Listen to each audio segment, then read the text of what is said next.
अभी हम लोग क्लास 12 केमिस्ट्री का ग्रुप 15 एलिमेंट के स्ट्रक्चर के बारे में डिस्कशन करेंगे। तो स्ट्रक्चर का हमारा आज का टॉपिक है ट्राईहाइड्राइड्स ऑफ ग्रुप 15 एलिमेंट्स। तो ग्रुप 15 एलिमेंट्स ट्राईहाइड्राइड्स प्रोमिनेंटली मोस्टली बनाते हैं। सबसे पहले देखें ट्राईहाइड्राइड्स ऑफ नाइट्रोजन। ट्राईहाइड्राइड्स ऑफ नाइट्रोजन, इनके स्ट्रक्चर का क्या मैकेनिज्म है। नाइट्रोजन के केस में देखें क्या होता है, 1s2 2s2 2p3। सबको मालूम है कि इसमें d ऑर्बिटल नहीं होता है। यहां देखिए ये हमारा लोन पेयर इलेक्ट्रॉन है और p में हमारे सिंगल फिल्ड p ऑर्बिटल है, completely half filled p orbital है। तो इससे क्या होगा, कौन सा पॉसिबल स्ट्रक्चर होगा मेरे पास, ये देखिए हमारा 2s2 और 2p3, ये आपस में हाइब्रिडाइज करेंगे। 1s है, 1s ऑर्बिटल है, 3p ऑर्बिटल है, तो इसका हाइब्रिडाइजेशन होगा sp3 हाइब्रिडाइजेशन। sp3 हाइब्रिडाइजेशन होके 4 इक्विवेलेंट ऑर्बिटल्स बनेंगे। इक्वल एनर्जी के 4 इक्विवेलेंट ऑर्बिटल्स बनेंगे। इन 4 इक्विवेलेंट ऑर्बिटल्स को हम बोलते हैं, सबों को बोलते हैं सम्मिलित रूप से 4sp3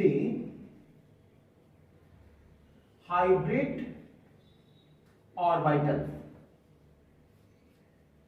अब इसमें क्लियर वे में देखें कि एक sp3 हाइब्रिड ऑर्बिटल्स में हमारे पेयर्ड इलेक्ट्रॉन है, जबकि रेस्ट में हमारे अनपेयर्ड इलेक्ट्रॉन्स है। तो ये अनपेयर्ड इलेक्ट्रॉन्स ट्राईहाइड्राइड का फॉर्मेशन करने के लिए इनसे 3 हाइड्रोजन का पेयरिंग होगा। इन तीनों से 3 हाइड्रोजन इलेक्ट्रॉन का शेयरिंग करेगा।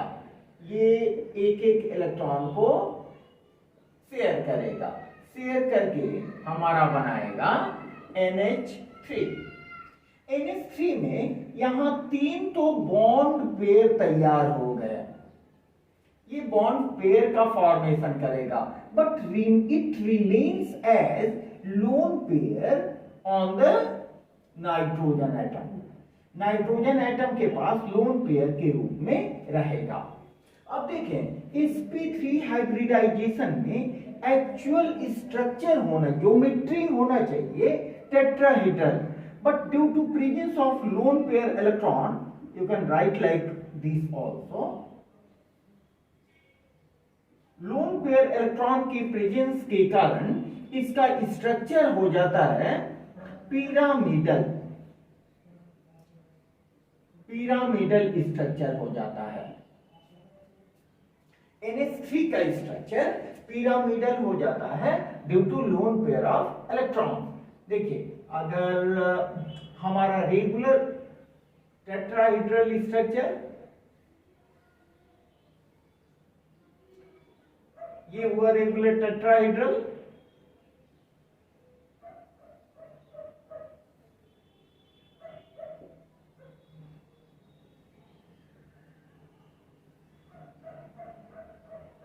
इसमें क्या होता है,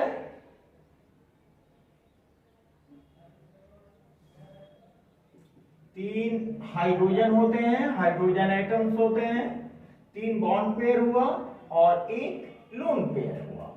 ठीक है, तो हमें VSEPR theory, valence shell electron pair repulsion theory से ये मालूम है कि lone pair electron, lone pair bond pair और बॉन्ड पेयर के बीच म्यूचुअल रिपल्सन होता है। तो इसमें देखिए ये बॉन्ड पेयर इलेक्ट्रॉन, ये है bond pair electron, these are bond pair electrons, and this is loan pair electron, lone pair, और ये हुआ आपका बॉन्ड पेयर। तो बॉन्ड पेयर और लोन पेयर के कारण जब भी ज्योमेट्री में कोई लोन पेयर प्रेजेंट होता है तो ये बॉन्ड पेयर और लोन पेयर एक दूसरे को रिपेल करता है। यहां देखिए नाइट्रोजन, ये हुए 3 bond pair and it is lone pair. This lone pair and this bond pair repel each other।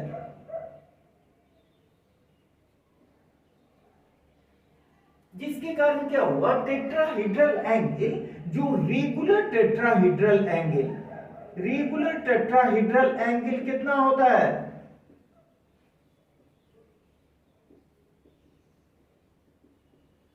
109 degree 28 minute, which is equivalent to 109.5 degree हम कंसीडर करते हैं। लेकिन ये म्यूचुअल रिपल्सन के कारण ये एंगल हमारा हो जाता है, जो NH3 का एंगल होता है वो हो जाता है 107.8 डिग्री, और इसका स्ट्रक्चर रेगुलर टेट्राहेड्रल नहीं होके ये हो जाता है पिरामिडल स्ट्रक्चर, पिरामिडल स्ट्रक्चर, जो इस केस में एक्सेप्शन है। नाइट्रोजन NH3 के केस में एक्सेप्शन है, क्योंकि sp3 हाइब्रिडाइजेशन होने के बावजूद भी इसका ज्योमेट्री रेगुलर टेट्राहेड्रल नहीं होकर पिरामिडल हो जाता है। ठीक है, अब देखें पिरामिडल का, इसमें जो बॉन्ड एंगल है वो बॉन्ड एंगल ग्रुप 15 के और अदर एलिमेंट्स के साथ किस तरह वैरी करता है।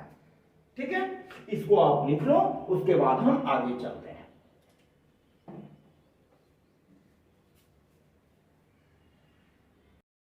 अब अगर हम बात करें ग्रुप 15 एलिमेंट्स के डिफरेंट ग्रुप 15 एलिमेंट्स के ट्राईहाइड्राइड्स के बीच बॉन्ड एंगल के, तो उसमें भी हम देखेंगे कि वेरिएशन मिलता है। जैसे जैसे we move from top to bottom along the period of group 15, the bond angle in trihydrides gradually decreases. तो ट्राईहाइड्राइड्स में बॉन्ड एंगल ग्रेजुअली डिक्रीज करता है, वो कैसे, उसको देखें हम लोग। हम यहां लिखते हैं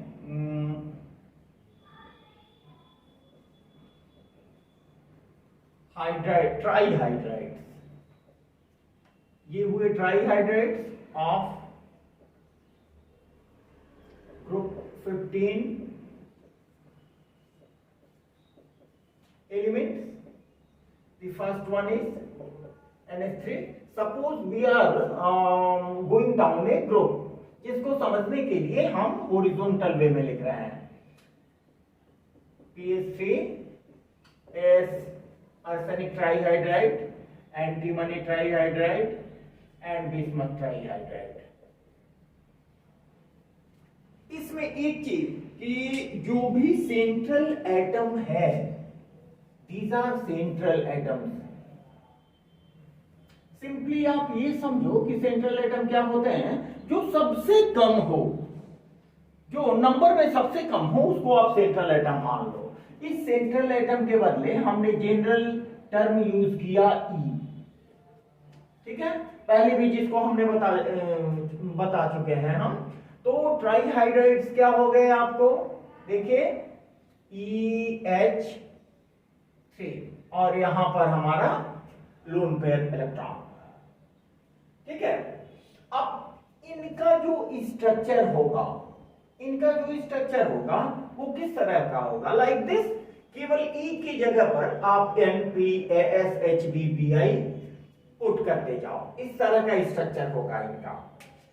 अब इसका जो बॉन्ड एंगल होगा, बॉन्ड एंगल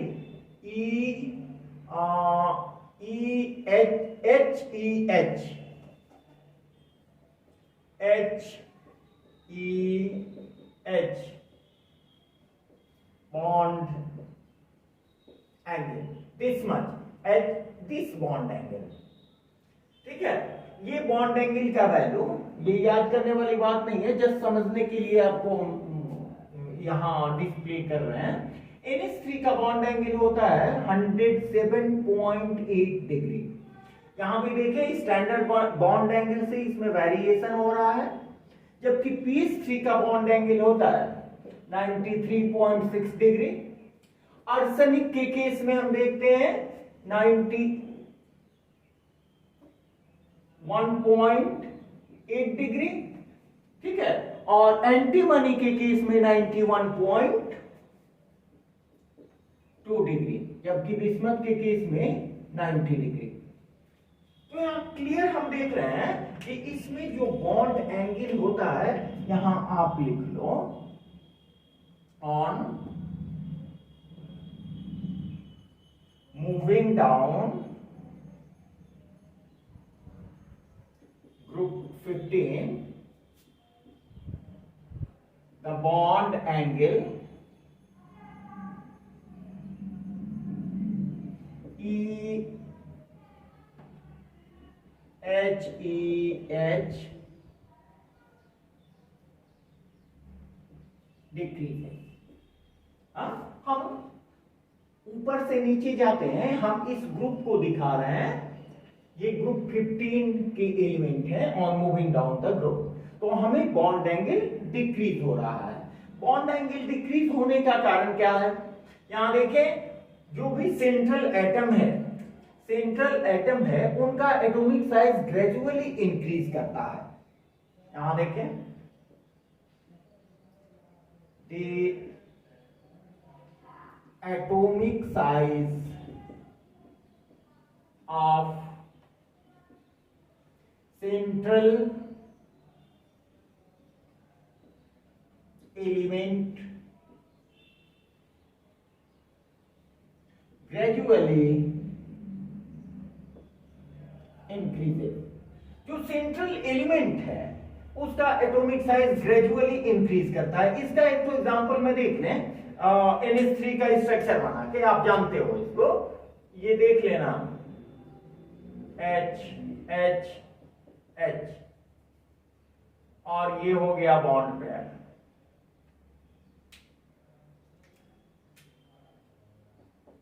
ठीक है, तो ये हो गया हमारा central element.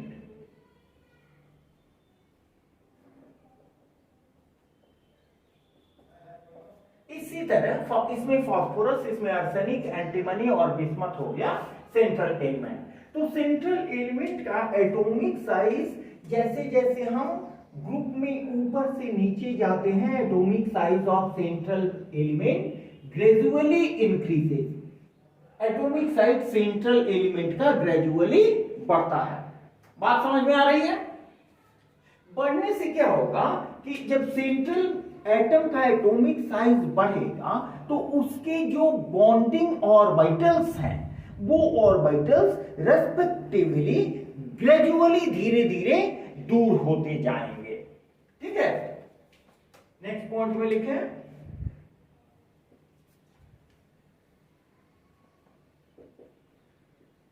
Position of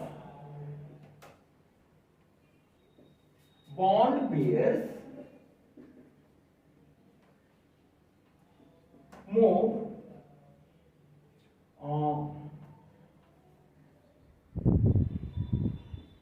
more and more away।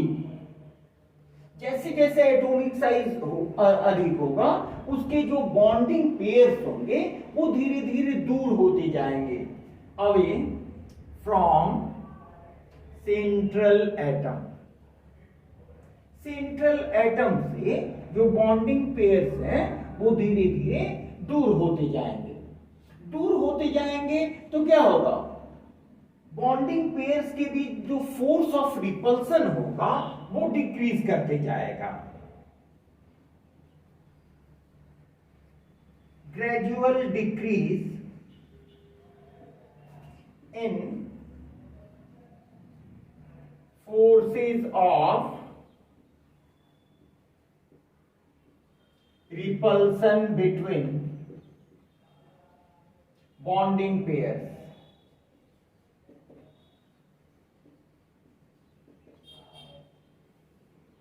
Force of repulsion धीरे धीरे डिक्रीज करता जाएगा।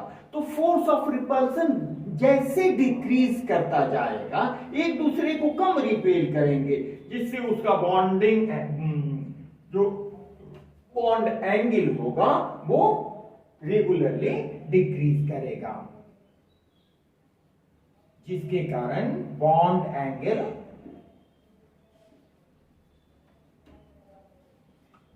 रेगुलरली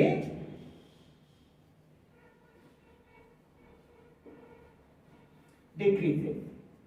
ठीक है, मेरे समझ से बात एकदम बिल्कुल क्लियर है। एटॉमिक साइज बड़ा होता है, जिससे bond pairs move more and more away, bond pairs धीरे धीरे दूर होते जाते हैं, move more and more away from central atom से दूर होते जाएंगे बॉन्डिंग पेयर्स, जिसके कारण जो फोर्सेस ऑफ रिपल्सन होगा बिटवीन बॉन्डिंग पेयर्स वो डिक्रीज करेगा, और फोर्स ऑफ रिपल्सन डिक्रीज करेगा तो उनका बॉन्ड एंगल्स भी रेगुलरली डिक्रीज करेगा। ठीक है, तो इसमें आपको इससे क्वेश्चन एमसीक्यूज भी क्वेश्चन कैसे पूछा जा सकता है, इसमें किसी दो एलिमेंट के बॉन्ड एंगल को दिया जा सकता है कि इन दोनों में किनका बॉन्ड एंगल कम होगा या अधिक होगा, अधिक होगा तो क्यों अधिक होगा, सबका रीजन यहां लिखा हुआ है, या फिर इस ऑर्डर को दिया गया रहेगा, आपको थोड़ा सा डिस्प्लेस्ड करके आपको सही ऑर्डर का आंसर लिख के देना होगा। ऑप्शन में दिए गए सेलेक्टेड और दिए गए ऑप्शन में सेलेक्ट करके सही ऑप्शन लिखना होगा। इस तरह से आपका एमसीक्यूज भी इससे रिलेटेड जो एमसीक्यूज हैं वो भी क्लियर हो जाएंगे। ठीक है, तो आपको अगर समझने में कोई दिक्कत हो आप जरूर हमको लिखो कमेंट बॉक्स में। अगर समझ रहे हो तो इस चैनल को जरूर सब्सक्राइब करें, नया चैनल है, हम आप लोग को कोऑपरेट करने के लिए यहाँ आते हैं। जिन बच्चों तक मटेरियल्स नहीं पहुंच पा रहे हैं, जो निटी स्टूडेंट्स हैं, उन तक हमारे मैसेज जरूर पहुंचाइए, उनको शेयर कीजिए, सब्सक्राइब करने बोलिए, लाइक कीजिए और अपने दोस्तों को भी इसका फायदा लेने को कहिए। Okay, thanks to all.